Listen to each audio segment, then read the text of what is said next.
Between ISIS and Ebola, the news is very disconcerting, and you get the feeling the world could easily unravel. It's a little uncreative to relegate Armageddon to these two narrow realms, so tonight we thought we'd widen the net just a little bit to find all the ways the world could possibly end. How prepared are you for an alien invasion? What about a mid-stratospheric nuclear strike that melts our power grid? How quickly could a financial collapse spell the end of society as we know it? We'll spell it all out for you tonight, giving you a buffet of destruction to choose from. Apocalypse. How? This is The Independence.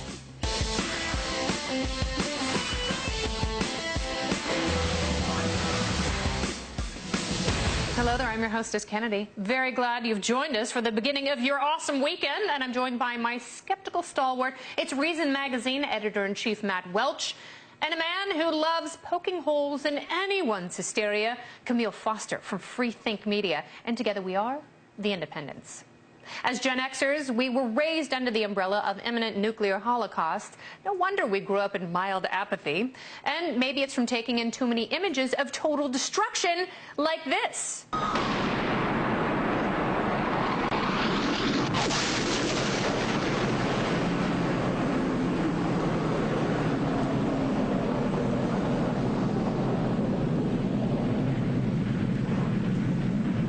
Oh, the mushroom cloud makes me crave antipasto. So while we're still waiting for our red dawn, the president tried to assure us it's not the Russians we have to fear.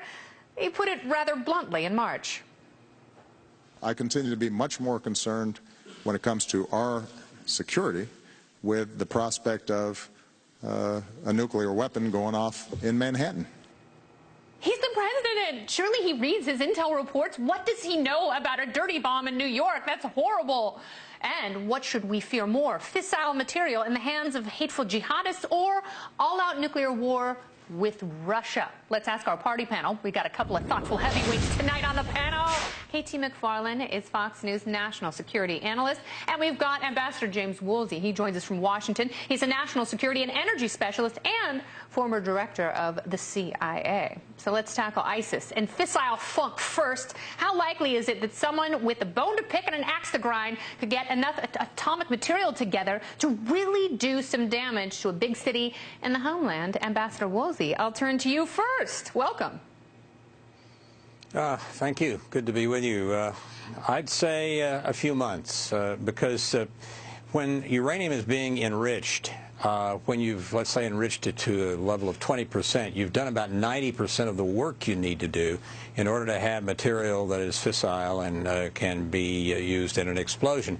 And the design of a nuclear weapon, if you're not going to do something sophisticated with it, if you're just going to blow it up, can be very, very simple.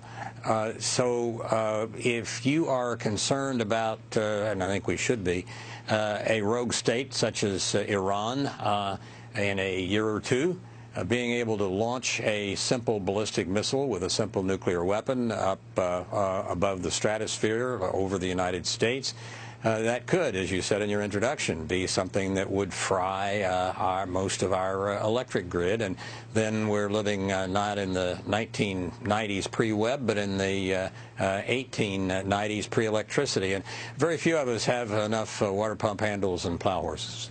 And we're going to talk to you a little later in the show about some EMPs and stuff like that. So what's more likely, if we're talking about a nuclear event, what is more likely, a dirty bomb in the hands of ISIS or some other jihadist group? Because now we know with recent strikes in Syria, there are many more groups at the ready who are hell-bent on not only Israel's destruction, but ours as well. So what is more likely, a dirty bomb or a nuclear war? KT, I will go to you. You're not as concerned about the dirty bomb scenario. Why? Well, I want to say that, first of all, when I used to teach a course at MIT on strategic nuclear forces, nuclear weapons, that was a more dangerous period because we didn't really know what the other guys were doing. We knew that they had plenty of nuclear weapons. We had plenty of nuclear weapons. And we had had crises in the past, the Cuban Missile Crisis. I think we're not there now.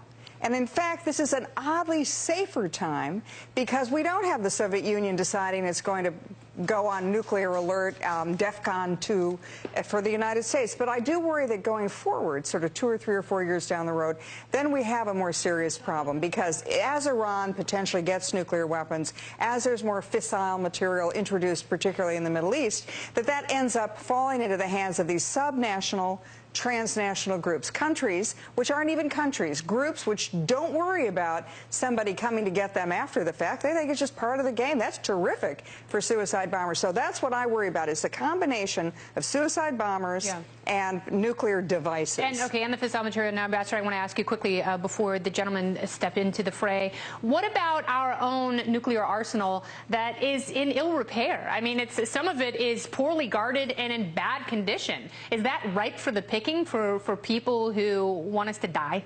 Well, the degree of rust on the nuclear weapons probably doesn't have a great deal of effect on whether or not someone would try to grab one and use it. They'd be much more constrained by figuring out how to detonate it, where to put it, and so on. Just to follow up on KT's point about deterrence, you were part of the Rumsfeld Commission back in the late 1990s that was talking about the threat of ballistic missiles of rogue state, and there's a lot of language back there about North Korea being 5 years away and Iraq being 10 years away. Was that report prescient? Was it alarmist at the time? And more importantly, does the deterrent factor work against states that actually have to control borders? I think it was a good report. I think Don did a good job chairing it, and we all worked fairly hard on it.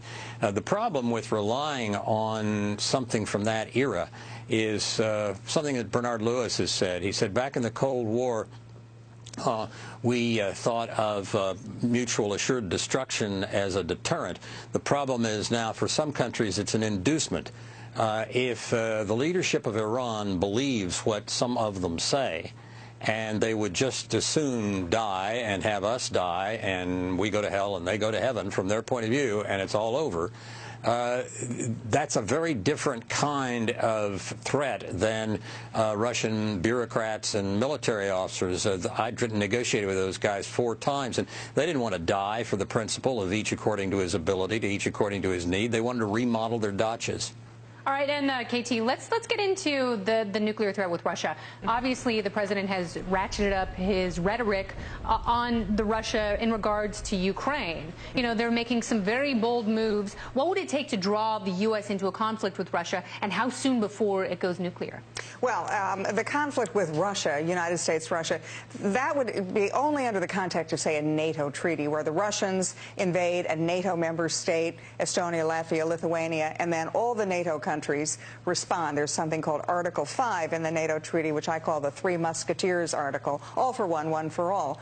That would be the only response you could see. Now, the question of how soon it would go nuclear, you know, that's always been a debate. Would big countries with nuclear weapons, if they start fighting each other, even on a little border, would it immediately escalate to thermonuclear war? I wrote my dissertation on that, and no, I think that the one example we've had is China and Russia. China, the Soviet Union, in 1969, they did fight each other, but it didn't escalate to nuclear war.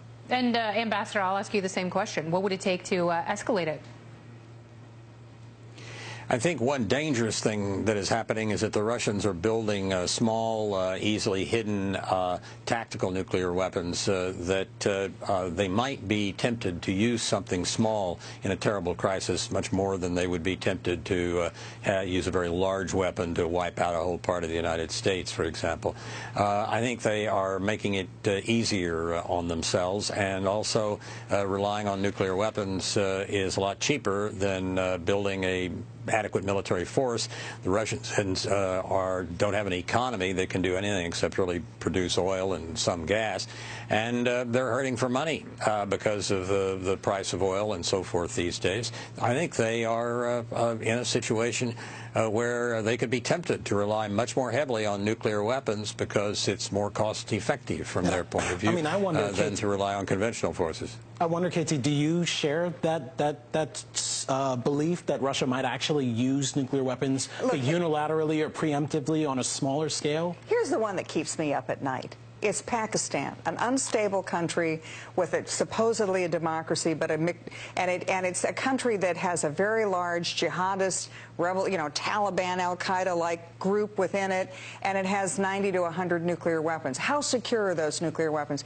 To me, the big nightmare when you're talking nuclear is terrorists, nuclear weapons, or fissile material. How do the two get together? Yeah. I don't think they're going to happen in Moscow. So I think it's far more likely in Pakistan. Pakistan concerns you more than North Korea?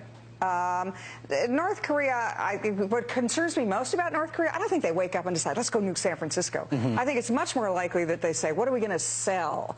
We got nukes, we got missiles. Let's sell them to some bad actor who's got a lot of extra change in his pocket. That's the one that worries me. They got more bad actors than every round of Sharknado. Well, KT and Ambassador Woolsey, thank you very much. Ambassador, we'll see you later in the show. All right, we've tackled nukes, and now it seems all too easy for a sweaty Liberian to hop on a plane for JFK and infect us all with Ebola. Is this superbug mostly hype? And if it's not crashing and bleeding, which microbe threatens to end life as we know it? Apocalypse How continues, but first, how do you think it'll end?